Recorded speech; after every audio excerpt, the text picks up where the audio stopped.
Canva is a free-to-use graphic design site, and as you see here, you can create posters and brochures and certificates and things.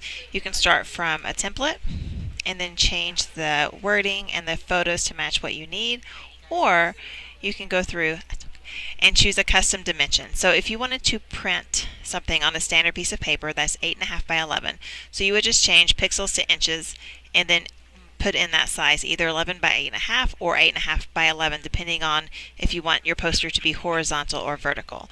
And then click Design. And then you see you start with the blank canvas here. These are all the different elements you can add to it. You can start with a solid background or one of the free backgrounds here. Or if you have a photo that you want to use for your background, you can do that as well. There are lots of free stock photo sites like Pexels and Pixabay. You can search for things like grass or brick wall or just backgrounds. I searched stars, and then if I wanted to maybe use this for my background, all I have to do is download it. And then once it's downloaded on Canva, you can upload it here.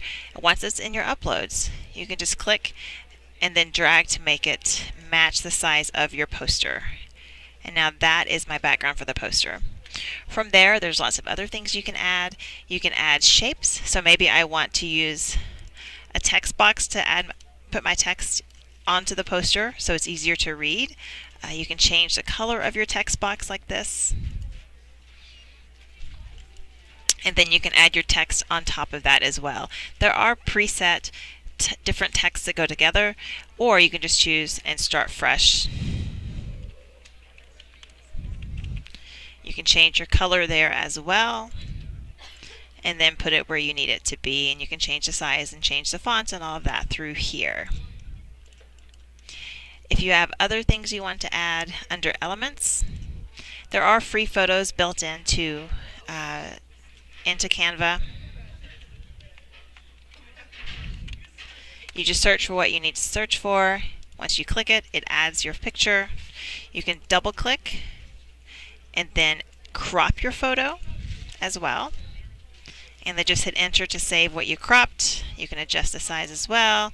You can make it so it's straight or off kilter, and then move it where you need it to be. Back under Elements, there are other things you can add. There are frames you can put with your photos and things. There are straight lines if you need. There are illustrations that are built in.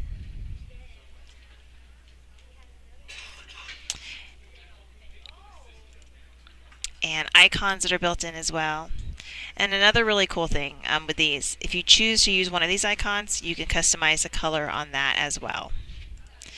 The last thing I want to show you under Elements is the charts. So if you have data that you want to include, let me delete some of these things so you can see.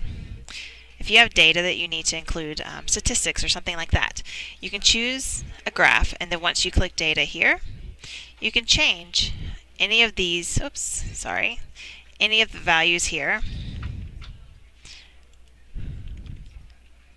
You can change the titles of it here.